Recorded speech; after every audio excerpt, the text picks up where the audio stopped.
Welcome back to Genius Vision. सभी पढ़ने लिखने वालों का हमारे इस चैनल पर स्वागत है।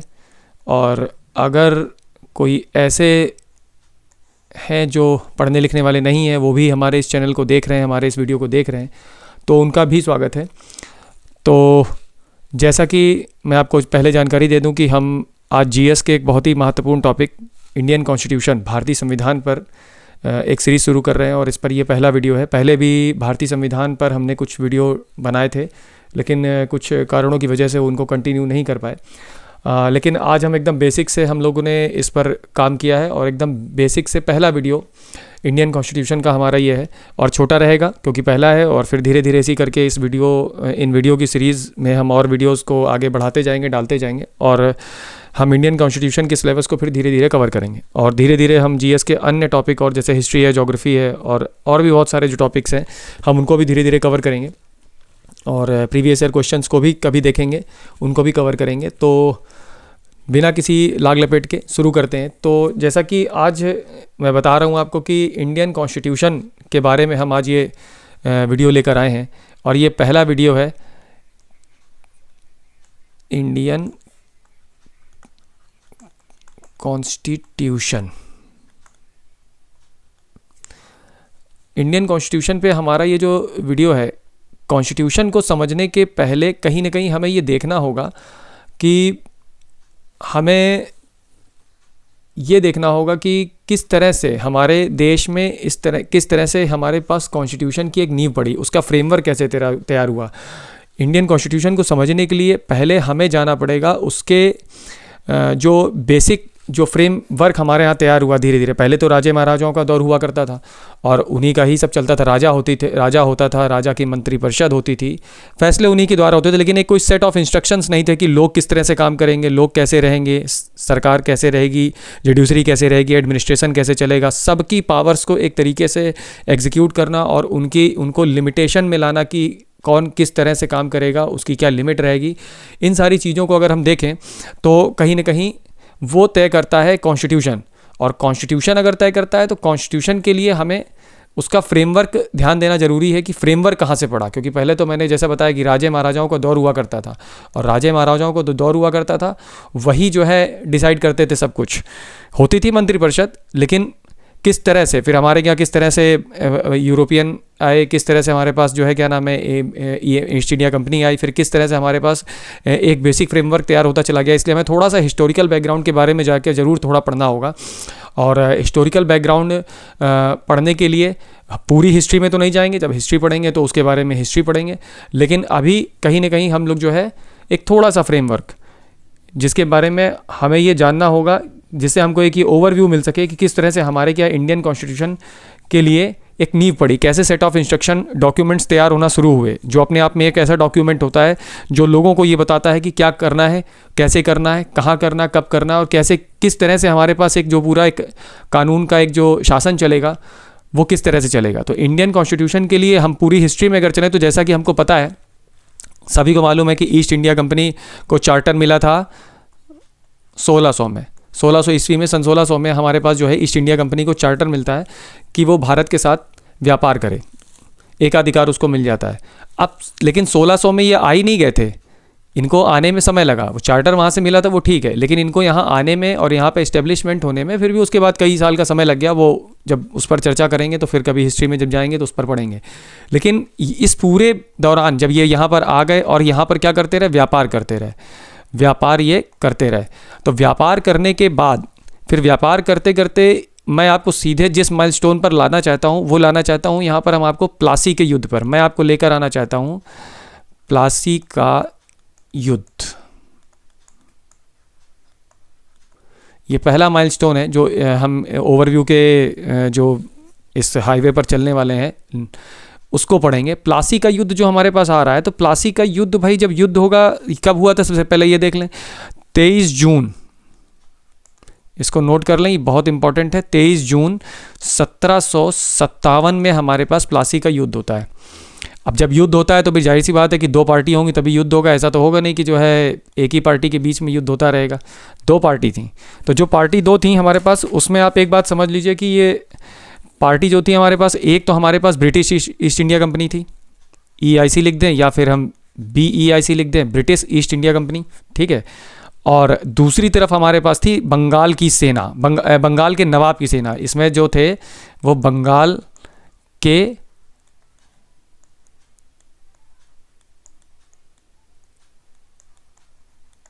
बंगाल के नवाब आ गए इसमें। इसको इरेज कर देते हैं थोड़ा सा।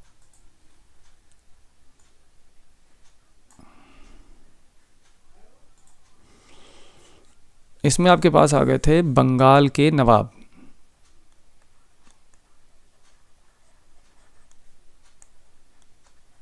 बंगाल के नवाब, इनकी सेना थी। और ये थे कौन भाई साहब? सिराजुद्दौला।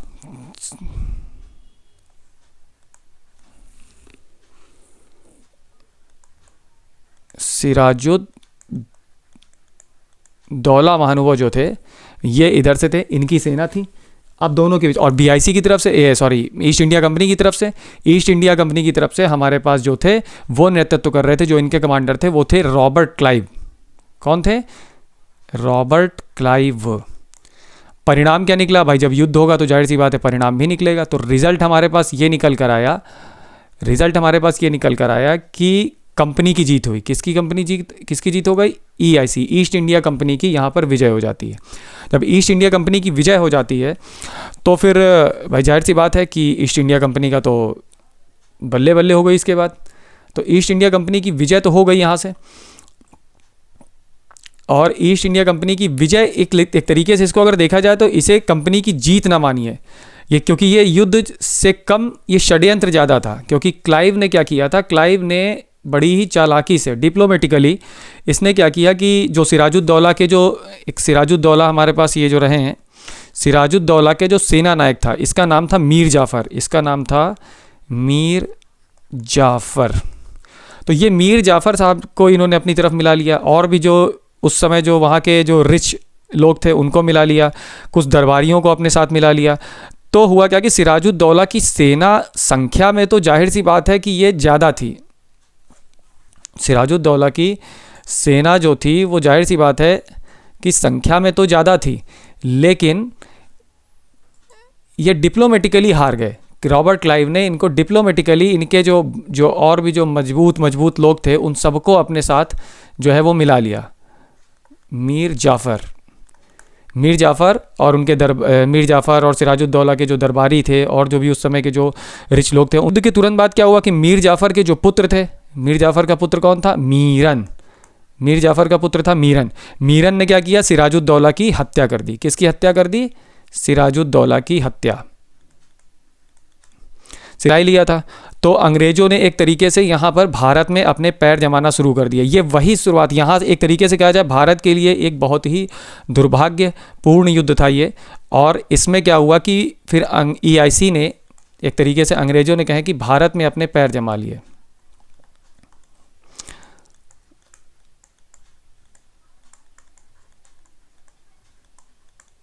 भारत में। और एक तरीके से यहाँ पर क्या हुआ कि एक EIC ने एक संप्रभुता के जैसा व्यवहार शुरू कर दिया, कि जैसे अब वो यहाँ का राजा हो, एक राजा की तरह व्यवहार शुरू कर दिया। अब EIC को इसके बाद हुआ क्या कि EIC को यहाँ से, अब इस युद्ध के बाद जिसको मैंने कहा कि ना कि एक परिणाम क्या हुआ है, तो परिणाम तो जाहिर सी बात है कि EIC ने इसको जीत तो लिया, लेकिन कहीं ना कहीं जो परिणाम है, तो परिणामों की अगर बात करें तो दो तरह के, एक तो हमारे पास इंडियन पॉलिटिक्स पर क्या इफेक्ट आया और एक बेनिफिट्स क्या है। EIC को देखिए यहाँ पर क्या दो तरह का इसको दोहरा लाभ मिला। एक तो हमारे पास आ गया बेनिफिट्स क्या हुए EIC को, ठीक है। दूसरा हमारे पास इंडियन पॉलिटिक्स पर क्या इफेक्ट हुआ।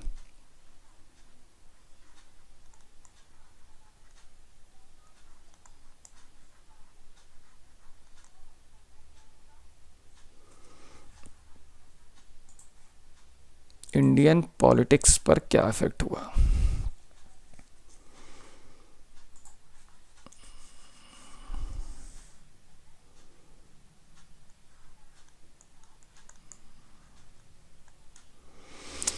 अब देखिए बेनिफिट्स ये हुए कि एक तो बंगाल जो था बहुत ही रिच एरिया था, ठीक है ना, भूमि अच्छी थी, बड़ा भाग था, एक बहुत बड़ा भूभाग जो है उस पर एक तो इनका एकाधिकार हो गया।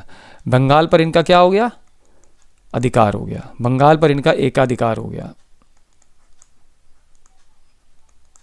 बंगाल पर इनका एकाधिकार हो गया। बंगाल के जो उसके बाद के जो नवाब रहे, उन नवाब से ये क्या करने लगे, धन वसूली करने लगे, उनसे धन वसूली इनकी चालू। फिर उससे क्या हुआ कि यहाँ से एक तरीके से धन निष्कासन का जो एक सिद्धांत था वो सही से इन्होंने इम्प्लीमेंट कर दिया अच्छे से। यहीं से ही क्या करते थे, धन वसूली करते थे, ढेर सारा राजस्व, क्योंकि लैंड क्या थी, फर्टाइल थी, यहाँ से इनको बहुत सारा राजस्व मिलता था, यहाँ से इनको ढेर सारा राजस्व मिलता था।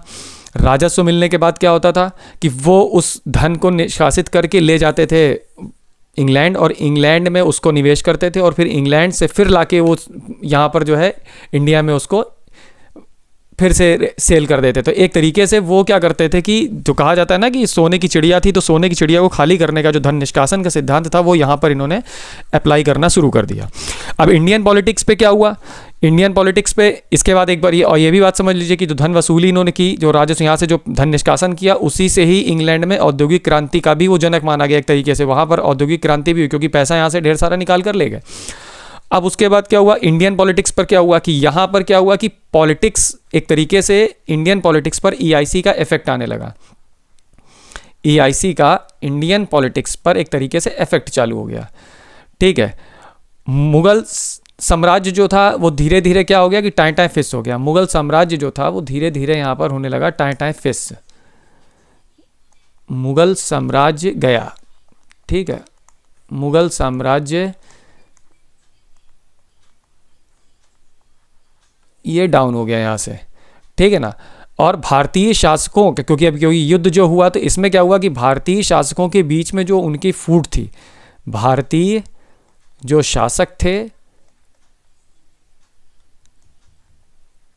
ठीक है, उनके बीच में जो फूट थी, ठीक, और एक तरीके से उनका जो एक जो कल्चर था, कैरेक्टर था उसका, वो एकदम से उजागर हो गया। और कहीं ना कहीं देखा जाए तो इसका बड़ा फ़ायदा अंग्रेज़ों ने उठाया, और उसके बाद उन्होंने यहाँ पर गड़बड़ करना शुरू कर दिया। इससे इस ईआईसी को और अपना प्रभुत्व जमाने में, पैर जमाने में और ज़्यादा जो है मदद मिली। अब देखिए यहाँ पर क्या हो गया कि यहाँ पर हमने 1757 को हमने यहाँ पर डिस्कस किया, 23 जून 1757 को प्लासी का युद्ध। और प्लासी का युद्ध जो हमने किया, अब प्लासी के युद्ध के बाद जो दूसरे माइलस्टोन पर हम आपको लेकर आ रहे हैं, दूसरा माइलस्टोन हमारे पास है वो है 1764 का बक्सर का युद्ध। इसके भी सीधे आपको यहाँ पर लेकर आ रहे हैं दूसरे माइलस्टोन पर। और ये माइलस्टोन जो है हमारे पास इस लाइन में, ये है हमारे पास 1764। कौन सा युद्ध है भाई, सॉरी गलत लिख दिया मैंने, इसको सही कर लीजिएगा, 1764 है ये। 1764 में हमारे पास होता है भाई बक्सर का युद्ध। क्या होता है,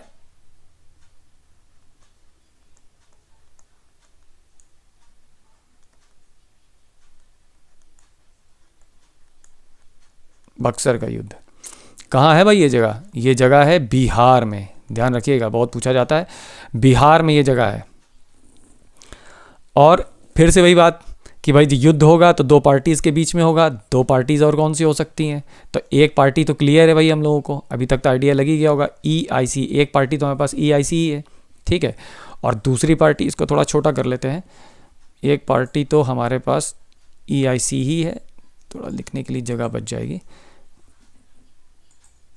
एक पार्टी तो हमारे पास जो है वो ईआईसी है, यानी ईस्ट इंडिया कंपनी, ठीक है। और दूसरी हमारी तरफ क्या है, अब की बार थोड़ा सा एक होकर आए, दूसरी तरफ हमारे पास थे भारतीय शासक। अब कौन कौन से शासक थे ये तो प्रश्न आएगा ही मन में। तो जो दूसरी तरफ हमारे पास जो भारतीय शासक थे, एक तो आप नोट कर लीजिए, थे हमारे पास मुगल बादशाह शाह आलम द्वितीय,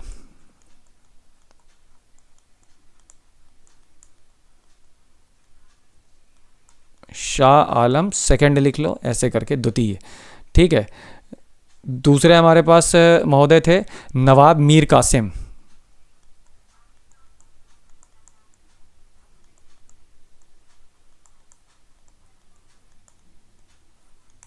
नवाब मीर कासिम। ठीक है, ये बंगाल के थे उस समय के। कहाँ के नवाब थे? बंगाल के। और अवध के नवाब शुजाउद्दौला।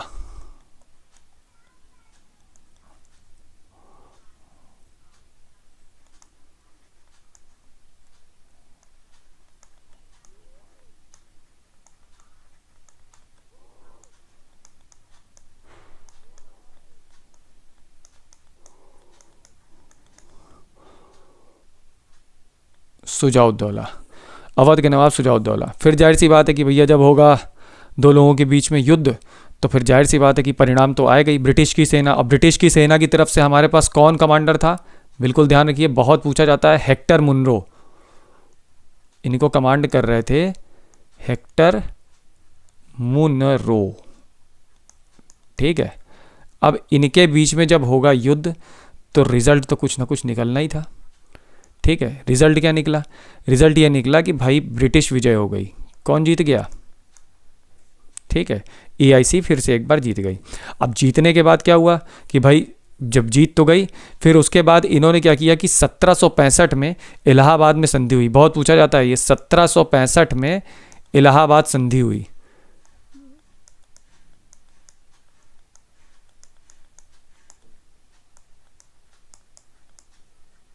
इलाहाबाद संधि हुई। और ये जो इलाहाबाद संधि हुई, अब यहाँ से क्या हुआ कि बड़ा ही टर्निंग पॉइंट आया ये युद्ध में। यहाँ से जब संधि हुई तो संधि के बाद, इसको इधर लिख रहा हूँ मैं, संधि के बाद क्या किया इन्होंने कि बंगाल, संधि के बाद हुआ क्या, संधि में जो फैसला लिया गया, इन्होंने क्या किया, एक तो बंगाल,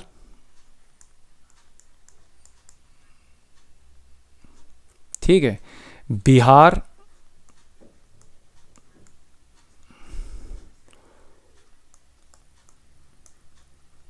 उड़ीसा, इनके जो दीवानी राइट्स थे, इनके जो दीवानी राइट्स थे, यानी दीवानी अधिकार आप लिख लीजिए, दीवानी अधिकार, वही राइट्स,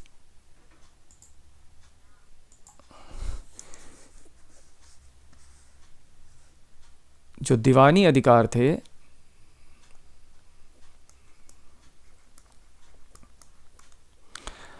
दीवानी अधिकार क्या हुए, वो सब ईस्ट इंडिया कंपनी के पास चले गए। सारे दीवानी अधिकार ले गई ईस्ट इंडिया कंपनी। और इसी को ही हमारे के यहाँ ये बोल दिया गया DRK इन बंगाल, यानी ड्वेल सिस्टम, द्वैत शासन भी बोलते हैं इसको, ड्वेल सिस्टम। अभी जो ड्वेल सिस्टम है यानी दोहरा शासन, इसको बोलेंगे दोहरा शासन। पूछा जाता है दोहरा शासन जो है वो किस युद्ध के बाद जो है वो शुरू हुआ। तो दीवानी अधिकार, दोहरे शासन में चालाकी देखिए क्या की, बड़ी गजब की चालाकी। चालाकी ये की कि एक तरफ तो दीवानी अधिकार रख लिए सब, किसके पास, दीवानी राइट्स ले लिए हमारे पास EIC ने। ठीक है, और ये मतलब क्या था, ये सब आय का मामला था, यानी राजस्व जो है, इसको इस तरह से लिख लें कि सारा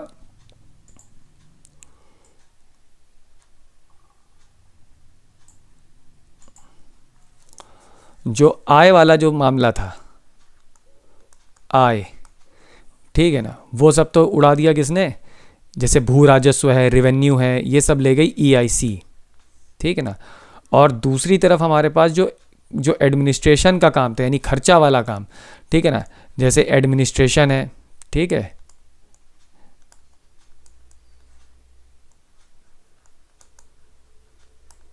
एडमिनिस्ट्रेशन है, और जो व्यय है वो सारे व्यय जो है वो दे दिए किसको, प्रशासन को सौंप दिए सारे, यानी नवाबों को दे दिया गया कि नवाब संभालेंगे ये सब पहुंच गया नवाबों के पास।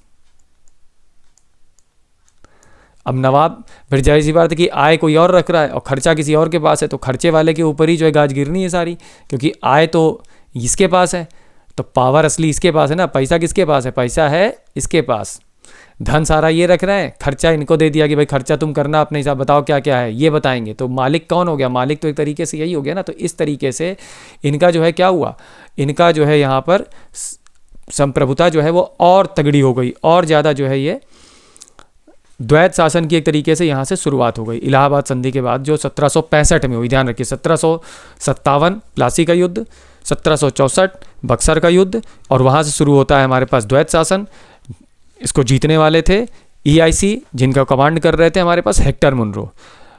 भारतीय शासकों की तरफ से शाह आलम द्वितीय, नवाब मीर कासिम। शाह आलम द्वितीय मुगल सम्राट थे उस समय के, और अवध के नवाब शुजाउद्दौला। इनकी संयुक्त सेनाएं लड़ रही थी, लेकिन फिर भी जो है ये हार गए, क्योंकि इनके बीच में अच्छा कोलेब्रेशन ना होने के कारण ये गए हार। अब ये सारी चीज़ें तो एक तरफ हो गई, इन्हें आप कहीं नोट कर लें, और मैं इसको यहाँ से रहा हूँ हटा।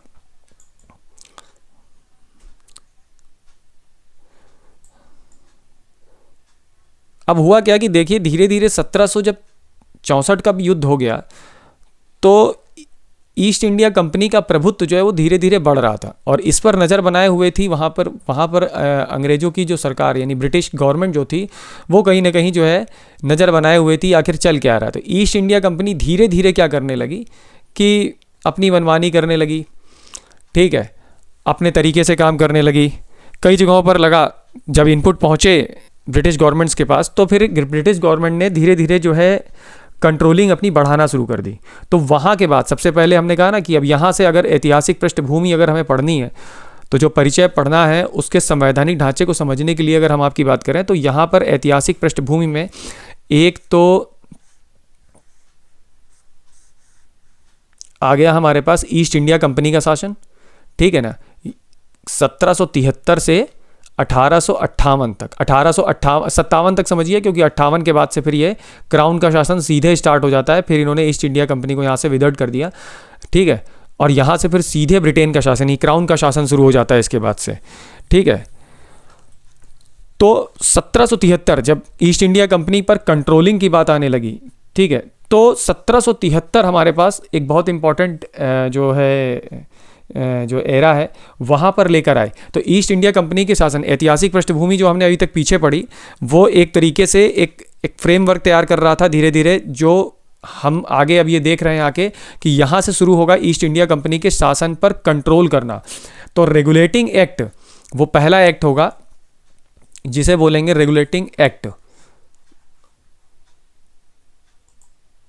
ये ईस्ट इंडिया कंपनी का शासन, तो ये 1773 से 1858 तक के, जब इसके अंतर्गत हम चलेंगे पढ़ने के लिए, ईस्ट इंडिया कंपनी के शासन के अंतर्गत जब आएंगे, तो 1773 से 1858 के बीच में आपको जो पहला जो चीज़ मिल रही है, जो पहला टॉपिक मिल रहा है, वो है रेगुलेटिंग एक्ट, जो पहला एक्ट मिल रहा है। तो रेगुलेटिंग एक्ट 1773, इसके बारे में बहुत पूछा जाता रहा है, रेगुलेटिंग एक्ट 1773 के बारे में। इसमें क्या हुआ कि ब्रिटिश गवर्नमेंट क्यों लाई, ब्रिटिश गवर्नमेंट लाने के पीछे, इसके पीछे कारण क्या था कि जो व्यापार है उसको नियंत्रित करना था, ठीक है, और क्योंकि अब EIC का जो पॉलिटिकल इंटरफेरेंस भी बढ़ चुका था, तो उस पर भी कहीं ना कहीं क्राउन चाहता था कि उसकी जो है भूमिका बनी रहे और उस पर भी उसकी कंट्रोलिंग बनी रहे।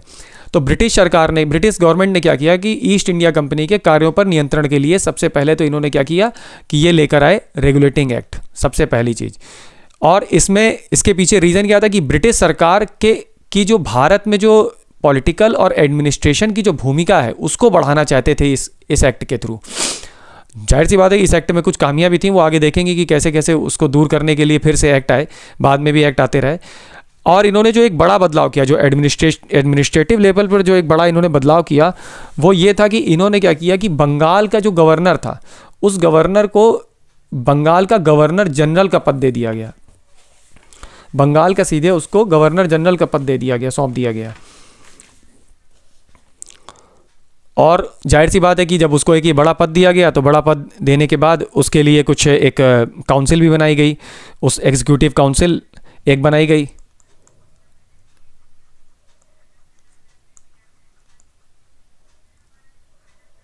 एग्जीक्यूटिव काउंसिल बनाई, और उस काउंसिल में तकरीबन 4 मेंबर हुआ करते थे, ठीक है। उस काउंसिल में 4 टोटल मेंबर होते थे उसको हेल्प करने के लिए, एक तरीके से आप ये समझो।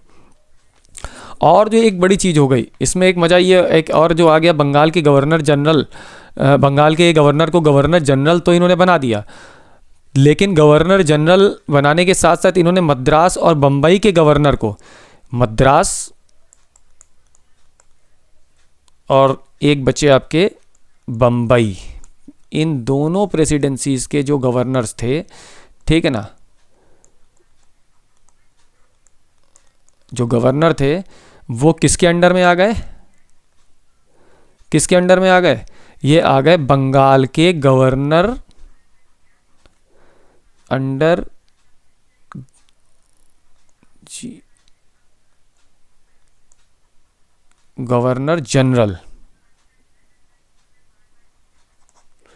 गवर्नर जनरल के अंतर्गत, यानी उसके अधीन लेकर आ गए इसको। और पहले क्या था कि सारी प्रेसिडेंसीज के अपने अपने गवर्नर होते थे, उनकी अपनी अपनी एक उनकी अपनी एडमिनिस्ट्रेशन थी। अब क्या किया इन्होंने कि गवर्नर जनरल के अंतर्गत ही बंगाल और मद्रास और बम्बई के गवर्नर्स को भी लेके ये आ गए। अब क्या हुआ कि अब ये था कौन भाई, बंगाल के जो गवर्नर थे उस समय के, उन्हीं को इन्हें क्या बना दिया, बंगाल का गवर्नर जनरल बना दिया। तो ये हमारे पास थे कौन, ये भी देखना होगा। ये थे हमारे पास पहले जो गवर्नर जनरल थे, वो हमारे पास बने हैं Lord Warren Hastings, Lord Warren Hastings. Lord Warren Hastings जो है वो हमारे पास पहले जो है गवर्नर जनरल बने। अब इसमें यही सिर्फ एक नहीं हुआ, ये तो एक एडमिनिस्ट्रेशन लेवल पे एक बड़ा सा चेंज हुआ, और एडमिनिस्ट्रेशन लेवल पे इस बड़े चेंज होने के साथ साथ एक और चेंज हुआ, वो था जुडिशरी को लेकर, वो था जुडिशरी को लेकर। जुडिशरी जो न्यायपालिका के क्षेत्र में भी एक इन्होंने क्या किया, बहुत बड़ा बदलाव किया। और वो बदलाव ये था कि इन्होंने 1774 में, ठीक है ना, 1774 में इन्होंने क्या किया कि एक उच्चतम न्यायालय की स्थापना कर दी 1774 में, जिसके अंतर्गत जो हमारे पास जो ये 1+3 का कॉन्सेप्ट था, यानी एक तो हमारे पास होते थे मुख्य न्यायाधीश, ठीक है ना, एक हमारे पास ये होते थे मुख्य न्यायाधीश, और 3 जो थे हमारे पास वो न्यायाधीश थे। 1+3 की बेंच रहती थी, और उसमें हमारे पास 1774 में कलकत्ता में इसे स्थापित किया गया था। ध्यान रखें, कलकत्ता में 1774 में एक जुडिशरी को लेकर एक बड़ा इन्होंने माइलस्टोन लिया, और वो था हमारे पास उच्चतम न्यायालय की स्थापना करना। और रेगुलेटिंग एक्ट का जो सबसे बड़ा, जैसा नाम है ना कि रेगुलेटिंग एक्ट, तो रेगुलेशन के लिए था ये। कंपनी के कर्मचारियों का जो भ्रष्टाचार बढ़ रहा था लगातार, ये क्या करते थे कि भारतीय लोगों से उपहार लेना, उनसे रिश्वत लेना, नवाब्स वगैरह से रिश्वत लेना, इस तरह की चीज़ों को जब वहाँ पर इनपुट मिला, तो इन्होंने क्या किया कि रेगुलेशन के लिए, कि कंपनी के कामों पर रेगुलेशन के लिए इन्होंने क्या कर दिया, भ्रष्टाचार पर रोक लगाने के लिए और सरकारी जो कंपनी के जो कर्मचारी थे उन पर और शिकंजा कसने के लिए उन्होंने ये रेगुलेटिंग एक्ट को लेकर आया, जिसका एक बहुत इंपॉर्टेंट है कि कंपनी के कर्मचारी और भ्रष्टाचार पर पूरी तरह से रोक लगाना और रिश्वत लेना, ये सब प्रतिबंधित कर दिया गया। फिर क्या था कि सशक्त नियंत्रण के लिए इन्होंने क्या किया कि एक जो हमारे पास एक गवर्निंग बॉडी जो कोर्ट ऑफ डायरेक्टर्स का गठन कर दिया, और ये क्या करती थी कि डायरेक्ट जो है सिविल, ये जो है डायरेक्ट सिविल, राजस्व और सैन्य मामलों की जो है जानकारी वो डायरेक्ट ब्रिटिश सरकार को देना इसमें अनिवार्य कर दिया गया। ये डायरेक्ट जो है ये रिपोर्ट करते थे, इसको सैन्य मामलों की जानकारी ब्रिटिश गवर्नमेंट को देते थे। तो कोर्ट ऑफ डायरेक्टर्स का भी एक काम था। ये हमारे पास जो रेगुलेटिंग एक्ट के जो इम्पॉर्टेंट जो हमारे पॉइंट्स थे उसके बारे में हम लोगों ने यहाँ पर ये डिस्कस किया। अब बात करते हैं नेक्स्ट कि भाई ये बना तो इन्होंने दिया रेगुलेटिंग एक्ट, लेकिन रेगुलेटिंग एक्ट में कुछ खामियां रह गई। तो जो खामियां रह गई रेगुलेटिंग एक्ट में, उसको दूर करने के लिए ये 1781 में एक छोटा सा, एक इसे कहें, इसे जल्दी आप कहीं देखेंगे नहीं, तो बुक्स वगैरह में बहुत ज़्यादा कहीं इसके बारे में डीपली डिस्कस नहीं किया गया है, लेकिन फिर भी हम ये बता दें कि आपको बताते चलें, जब पढ़ ही रहे हैं तो क्यों ना पढ़ लिया जाए। ये अमेंडिंग एक्ट था एक तरीके से, ये एक तरीके का संशोधन नियम था 1781 में क्या किया गया कि इन्होंने इसको एक तरीके से बंदोबस्त कानून बोला जाता है, एक्ट ऑफ सेटलमेंट। जो खामियां थी हमारे पास कुछ रह गई थी रेगुलेटिंग एक्ट में, उसको थोड़ा दूर करने के लिए इन्होंने एक ये बीच में 1781 में ले गया। आप ध्यान रखिए 1773 में पहला आता है, फिर उसके 1773 के बाद 1781 में आता है, ठीक है। अब 1781 में जब ये आया तो इसके मुख्य काम क्या थे, जो मुख्य पॉइंट्स इसमें हमारे पास है, जो जिसमें डिस्कस करने के लिए जो चीज़ें हैं, गवर्नर जनरल व काउंसिल को सर्वोच्च न्यायालय के क्षेत्राधिकार से मुक्त कर दिया गया। यानी जब तक वो अपने पद पर हैं और उस पद पर वो जो काम कर रहे हैं, उस पद पर वो जो काम कर रहे हैं, जो उन्होंने अपने फैसले दिए, जो उन्होंने काम किया, उस पद पर बने रहने तक उनको जो है इस तरह की जो कंपनी के जो सेवक थे, जो हमारे ये कंपनी के जो सेवक थे और जो गवर्नर जनरल और काउंसिल थी, उन सभी को सर्वोच्च न्यायालय के क्षेत्राधिकार से मुक्त किया गया, जो कि उन्होंने पद धारण के अधिकार से जो फैसले लिए थे उनको लेकर। ठीक है, फिर क्या हुआ कि राजस्व संबंधी व राजस्व से जुड़े हुए मामलों को भी सर्वोच्च न्यायालय के क्षेत्राधिकार से बाहर कर दिया गया, क्योंकि सर्वोच्च न्यायालय रहेगा तो फिर जुडिशरी में, तो जुडिशरी और कार्यपालिका की तो वैसे ही आपस में टक्कर रहती है, तो सर्वोच्च न्यायालय के क्षेत्राधिकार से बाहर कर दिया गया। क्योंकि भाई इंग्लैंड को तो भाई सीधी सी बात है कि यहाँ भारत के विकास से तो कोई मतलब था नहीं, उनको यहाँ के विकास से मतलब नहीं था, उनको यहाँ से करना था धन निष्कासन। तो किसी भी तरह से ऐसा ना हो कि कहीं कोई रुकावट पैदा हो। और कलकत्ता के सभी निवासी जो थे उनको सर्वोच्च न्यायालय के क्षेत्राधिकार तक उनको उसके अंतर्गत कर दिया गया। और एक जो इम्पॉर्टेंट बात जो और है जो कि इन्होंने करी यहाँ पर, वो था कि जो हिंदुओं के जो मामले आते थे और जो मुसलमानों के जो वाद आते थे, जो विवाद या वाद जो भी होते थे, ठीक है ना, तो उनको उनके अपने अपने निजी कानूनों के हिसाब से ही जो है डिस्कस करने के लिए बोल दिया गया कि भाई जो हिंदुओं के निजी कानून है उसके हिसाब से हिंदुओं के मामले वाद निपटाए जाएं, और जो हमारे पास है जो मुसलमानों समुदाय के जो हमारे पास निजी कानून थे उसके हिसाब से उनके जो वाद हैं उनको निपटाया जाए, उनको तय किया जाए। और प्रांतीय न्यायालयों की जो अपील थी, जो प्रांतीय न्यायालय थे, उनकी अपील जो है गवर्नर जनरल इन काउंसिल के यहाँ दायर हो। ठीक है, तो उनकी अपनी एक जो है गवर्नर जनरल की अपनी एक पावर बनी रही यहाँ पर भी। तो 1781 में जो थोड़ा बहुत उन्होंने क्या किया कि जो एकदम से सर्वोच्च न्यायालय, अब अगर देखा जाए तो मैं समझता हूँ कि इसको जुडिशरी के लिए ही उसके पॉइंट से ही ये लेकर आए थे, क्योंकि जो है ज़्यादा पॉइंट उसी के बन रहे हैं। जो इन्होंने देखा जाए तो जो रेगुलेटिंग एक्ट में सर्वोच्च न्यायालय की स्थापना तो इन्होंने 1774 में कर दी, लेकिन जो है उसके बाद धीरे धीरे क्या क्या चीज़ें कहाँ कहाँ उनको प्रॉब्लम कर रही थी उसको उसके क्षेत्राधिकार से मुक्त करते चले गए।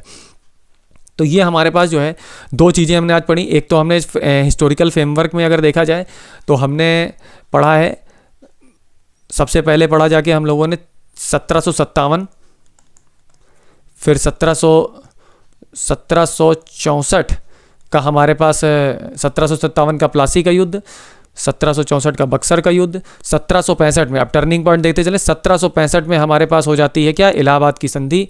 उसके बाद हमारे पास जो है यहाँ पर फिर आ जाता है सीधे 1773 का रेगुलेटिंग एक्ट। ये यहाँ पर आपको याद करने वाले सन है और इनकी मुख्य मुख्य घटनाओं को आप याद कर लीजिए। ठीक है, तो नेक्स्ट वीडियो में हम लोग इसके आगे की चीज़ को डिस्कस करेंगे। और अभी तक हम जो है इन जो कवर किया हमने रेगुलेटिंग एक्ट के बारे में और 1781 का जो एक ये बंदोबस्त कानून था, एक्ट ऑफ सेटलमेंट के नाम से आया था, इसके बारे में। नेक्स्ट वीडियो में हम पिट्स इंडिया एक्ट और इसके आगे चलेंगे। ठीक है, तो उसके बारे में पढ़ेंगे। तब तक के लिए सभी को जय हिंद। सभी लोग अपना ख्याल रखें और पढ़ते लिखते रहें।